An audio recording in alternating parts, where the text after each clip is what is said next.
नमस्कार दोस्तों, आइए सुनते हैं मुंशी प्रेमचंद्र साहित्य रंगभूमि भाग 19। सोफिया अपनी चिंताओं में ऐसी व्यस्त हो रही थी कि सूरदास को बिल्कुल भूल सी गई थी। उसकी फरियाद सुनकर उसका हृदय कांप उठा। इस दीन प्राणी पर इतना घोर अत्याचार, उसकी दयालु प्रकृति का यह अन्याय न सह सकी। सोचने लगी, सूरदास को इस विपत्ति से क्यों कर मुक्त करूं, इसका उद्धार कैसे हो। मगर पापा से कहूं तो हरगिज न सुनेंगे। उन्हें अपने कारखाने की ऐसी धुन सवार है कि वह इस विषय में मेरे मुंह से एक शब्द सुनना भी पसंद न करेंगे। बहुत सोच विचार के बाद उसने निश्चय किया कि चलकर इंदु से प्रार्थना करूं। अगर वह राजा साहब से जोर देकर कहेगी तो संभव है राजा साहब मान जाए। पिता से विरोध करके उसे बड़ा दुख होता था, पर उसकी धार्मिक दृष्टि से दया का महत्व इतना ऊंचा था कि उसके सामने पिता के हानि लाभ की कोई हस्ती न थी। जानती थी राजा साहब दीन वत्सल हैं और उन्होंने सूरदास पर केवल मिस्टर क्लार्क की खातिर प्रजाघात किया है। जब उन्हें ज्ञात हो जाएगा कि मैं उस काम के लिए उनकी जरा भी कृतज्ञ न होंगी तो शायद वह अपने निर्णय पर पुनः विचार करने के लिए तैयार हो जाए। यहाँ ज्यों ही यह बात खुलेगी, सारा घर मेरा दुश्मन हो जाएगा। पर इसकी क्या चिंता, इस भय से मैं अपना कर्तव्य तो नहीं छोड़ सकती। इसी हैस बैस में 3 दिन गुजर गए। चौथे दिन प्रातःकाल वह इंदु से मिलने चली। सवारी किराए की थी। सोचती जाती थी, ज्यों ही अंदर कदम रखूंगी इंदु दौड़ कर गले लिपट जाएगी, शिकायत करेगी कि इतने दिनों के बाद क्यों आई हो सकता है कि वह आज मुझे आने भी न दे। राजा साहब को जरूर राजी कर लेगी।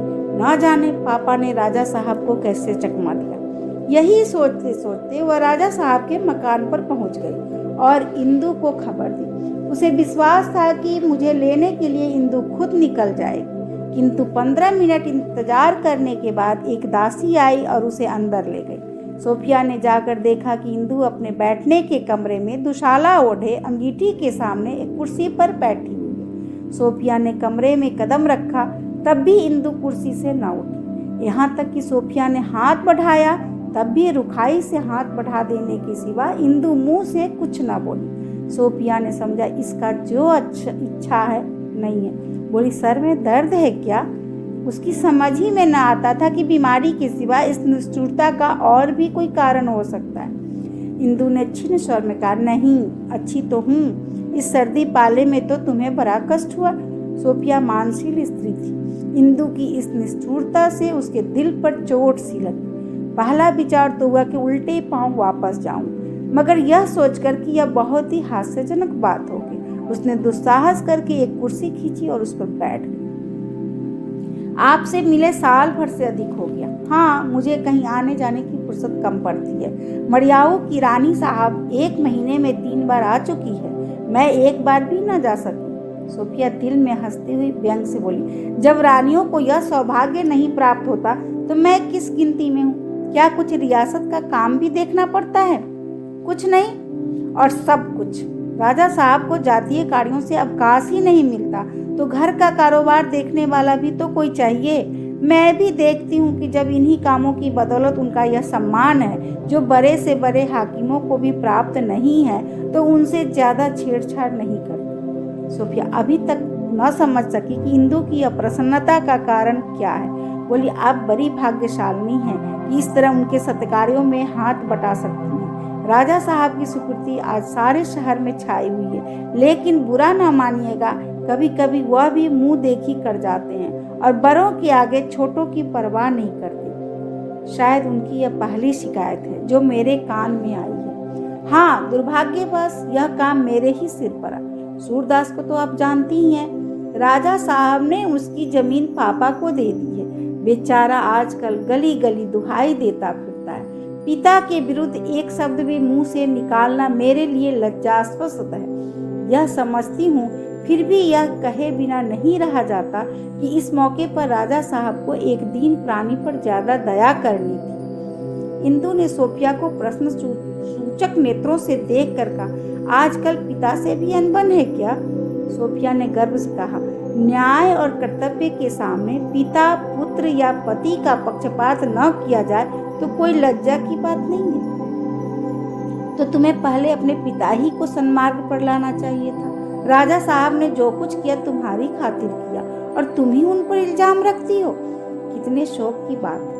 उन्हें मिस्टर सेवक, मिस्टर क्लार्क या संसार के किसी अन्य व्यक्ति से दबने की जरूरत नहीं है, किंतु इस अवसर पर उन्होंने तुम्हारे पापा का पक्ष न लिया होता तो शायद सबसे पहले तुम ही उन पर कृतज्ञता का दोषारोपण करते। सूरदास पर यह अन्याय इसलिए किया गया कि तुमने एक संकट में विनय की रक्षा की है और तुम अपने पिता की बेटी हो। सोफिया ये कठोर शब्द सुनकर तिलमिला गई। बोली, अगर मैं जानती कि मेरी उस क्षुद्र सेवा का यूं प्रतिकार किया जाएगा तो शायद विनय सिंह के समीप न जाती। क्षमा कीजिए, मुझसे भूल हुई कि आपके पास यह शिकायत लेकर आई। सुना करती थी अमीरों में स्थिरता नहीं होती, आज इसका प्रमाण मिल गया। लीजिए, जाती हूँ, मगर इतना कहे जाती हूँ, चाहे पापा मेरा मुंह देखना भी पाप समझे, पर मैं इस विषय में कदापि चुप न बैठूंगी। इंदु कुछ नरम होकर बोली, आखिर तुम राजा साहब से क्या चाहती हो? क्या ऐश्वर्य पाकर बुद्धि मंद हो जाती है? मैं प्यादे से वजीर नहीं बनी हूँ। खेद है आपने अब तक मेरा आशय नहीं समझा। खेद करने से तो बात मेरी समझ में ना आएगी। मैं चाहती हूँ कि सूरदास की जमीन उसे लौटा दी जाए। तुम्हें मालूम है इसमें राजा साहब का कितना अपमान होगा? अपमान अन्याय से अच्छा है। यह भी जानती हो कि जो कुछ हुआ तुम्हारे मिस्टर क्लार्क की प्रेरणा से हुआ है। यह तो नहीं जानती क्योंकि इस विषय में मेरी उनसे कोई बातचीत नहीं हुई, लेकिन जानती भी तो राजा साहब की मान हानि के विचार से पहले राजा साहब ही से अनुनय विनय करना उचित समझती। अपनी भूल अपने ही हाथों सुधर जाए तो यह उससे कहीं अच्छा है कि कोई दूसरा उसे सुधारे। इंदु को चोट लगी, समझा यह मुझे धमकी दे रही है। मिस्टर क्लार्क के अधिकार पर इतना अभिमान? तन कर बोली, मैं नहीं समझती कि किसी के राज्याधिकारी को बोर्ड के फैसले में भी दखल देने का मजाल, और चाहे एक दिन अंधे पर अत्याचार ही क्यों न करना पड़े, राजा साहब अपने फैसले को बहाल रखने के लिए कोई बात उठा न रखेंगे। एक राजा का सम्मान एक शूद्र न्याय से कहीं ज्यादा महत्व की वस्तु है। सोफिया ने व्यथित होकर कहा, इसी क्षुद्र न्याय के लिए सत्यवादी पुरुषों ने सिर कटवा दिए हैं। इंदु ने कुर्सी की बाह पर हाथ पटक कर कहा, न्याय का श्वांग भरने का युग अब नहीं रहा। सोफिया ने कुछ उत्तर न दिया, उठ खड़ी हुई और बोली, इस कष्ट के लिए क्षमा कीजिएगा। इंदु अंगीठी की आग उकसाने लगी। सोफिया की ओर आंख उठाकर भी न देखा। सोफिया यहाँ से चली तो इंदु के दुर्व्यवहार से उसका कोमल हृदय विदीर्ण हो रहा था। सोचती जाती थी, वह हंसमुख प्रसन्नचित विनोदशील इंदु कहाँ है? क्या ऐश्वर्य मानव प्रकृति को भी दूषित कर देता है? मैंने तो आज तक कभी इसको दिल दुखाने वाली बात नहीं कही। क्या मैं ही कुछ और हो गई हूँ या वही कुछ और हो गई है? इसने मुझसे सीधे मुंह बात भी नहीं की। बात करना तो दूर, उल्टे और गालियां सुनाई। मैं इस पर कितना विश्वास करती थी, समझती थी देवी है। आज इसका यथार्थ स्वरूप दिखाई पड़ा, लेकिन मैं इसके ऐश्वर्य के सामने क्यों सिर झुकाऊं? इसने अकारण निष्प्रयोजन ही मेरा अपमान किया। शायद रानी जी ने इसके कान भरे हो, लेकिन सज्जनता भी कोई चीज है। सोफिया ने उसी क्षण इस अपमान को पूरा बल्कि पूरे से भी ज्यादा बदला लेने का निश्चय कर लिया। उसने यह विचार न किया कि संभव है इस समय किसी कारण इसका मन खिन रहा हो अथवा किसी दुर्घटना ने इसे असमंजस में डाल रखा हो। उसने तो सोचा, ऐसी अभद्रता, ऐसी दुर्जनता के लिए दारुण से दारुण मानसिक कष्ट, बड़ी से बड़ी आर्थिक क्षति, तीव्र से तीव्र शारीरिक व्यथा का ऊर्ज भी काफी नहीं। इसने मुझे चुनौती दी है, स्वीकार करती हूँ। इसे अपनी रियासत का घमंड है। मैं दिखा दूंगी कि यह सूर्य का स्वयं प्रकाश नहीं, चांद की पराधीन ज्योति है। इसे मालूम हो जाएगा कि राजा और रईस सब के सब शासनाधिकारियों के हाथों के खिलौने हैं, जिन्हें वे अपनी इच्छा के अनुसार बनाते बिगाड़ते रहते हैं। दूसरे ही दिन सोफिया ने अपनी कपट लीला आरंभ कर दी। मिस्टर क्लार्क से उसका प्रेम बढ़ने लगा। द्वेष के हाथों की कठपुतली बन गई। अब उनकी प्रेम मधुर बातें सिर झुकाकर सुनती, उनकी गर्दन में बाहें डालकर कहती, तुमने प्रेम करना किससे सीखा? दोनों अब निरंतर साथ नजर आते। सोफिया दफ्तर में साहब का गला न छोड़ती। बार बार चिट्ठियां लिखती, जल्द आओ, मैं तुम्हारे बाट जो रही हूँ। और यह सारा प्रेमाभिनय केवल इसलिए था कि इंदु से अपमान का बदला लूं। न्याय रक्षा का अब उसे लेश मात्र ध्यान न था, केवल इंदु का दर्प मर्दन करना चाहती थी। एक दिन वह मिस्टर क्लार्क को पांडेपुर की तरफ सैर कराने ले गई। जब मोटर गोदाम के सामने से होकर गुजरी तो उसने ईंट और कंकर के ढेरों की ओर संकेत करके कहा, पापा बड़ी तत्परता से काम कर रहे हैं। क्लार्क, हाँ, मुस्तैद आदमी है, मुझे तो उनकी समशीलता पर डाह होती है। सोफी, पापा ने धर्म अधर्म का विचार नहीं किया, कोई माने या ना माने, मैं तो यही कहूंगी कि अंधे के साथ अन्याय हुआ। क्लार्क, हाँ, अन्याय तो हुआ, मेरी तो बिल्कुल इच्छा न थी। सोफी, तो आपने क्यों अपनी स्वीकृति दी? क्लार्क, क्या करता? सोफी, अस्वीकार कर देते, साफ लिख देना चाहिए था कि इस काम के लिए किसी की जमीन नहीं जब्त की जा सकती। क्लार्क, तुम नाराज न हो जाती? सोफी, कदापि नहीं, आपने शायद मुझे अब तक नहीं पहचाना। क्लार्क, तुम्हारे पापा जरूर ही नाराज हो जाते। सोफी, मैं और पापा एक नहीं है, मेरे और उनके आचार व्यवहार में दिशाओं का अंतर है। क्लार्क, इतनी बुद्धि होती तो अब तक तुम्हें कब का पा गया होता। मैं तुम्हारे स्वभाव और विचारों से परिचित न था, शायद समझा यह अनुमति मेरे लिए हितकर है। सोफी, सारांश यह है कि मैं ही इस अन्याय की जड़ हूँ। राजा साहब ने मुझे प्रसन्न करने के लिए बोर्ड में यह प्रस्ताव भेजा, आपने भी मुझी को प्रसन्न करने के लिए स्वीकृति प्रदान की, आप लोगों ने मेरी तो मिट्टी ही खराब कर दी। क्लार्क, मेरे सिद्धांतों से तुम परिचित हो, मैंने अपने ऊपर बहुत जब्र करके यह प्रस्ताव स्वीकार किया है। सोफी, आपने अपने ऊपर जब्र नहीं किया है, मेरे ऊपर किया है, और आपकी इसको प्रायश्चित करना पड़ेगा।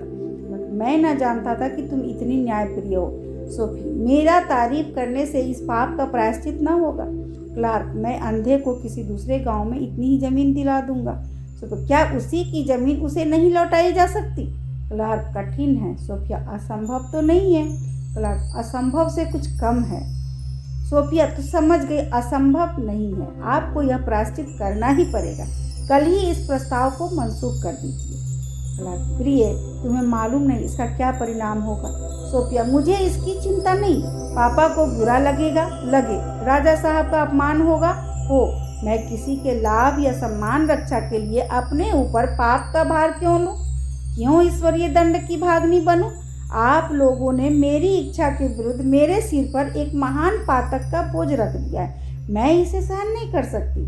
आपको अंधे की जमीन वापस करनी पड़ेगी। ये बातें हो ही रही थी कि सैयद ताहिर अली ने सोफिया के मोटर में बैठे जाते देखा तो तुरंत आकर सामने खड़े हो गए और सलाम किया। सोफी ने मोटर रोक दी और पूछा, कहिए मुंशी जी, इमारत बनने लगी? ताहिर, जी हाँ, कल दाग बेल पड़ेगी, पर मुझे यह बेल मुड़े चढ़ती नहीं नजर आती। सोफिया, क्यों, क्या कोई वारदात हो गई? ताहिर, हुजूर, जब से इस अंधे ने शहर में आह फरियाद शुरू की है तब से अजीब मुसीबतों का सामना हो गया है। मोहल्ले वाले तो अब नहीं बोलते, लेकिन शहर के शौदे लुच्चे रोजाना आकर मुझे धमकियां देते हैं। कोई घर में आग लगाने की आमदा होता है, कोई लूटने को दौड़ता है, कोई मुझे कत्ल करने की धमकी देता है। आज सुबह कई 100 आदमी लाठियां लिए आ गए और गोदाम को घेर लिया।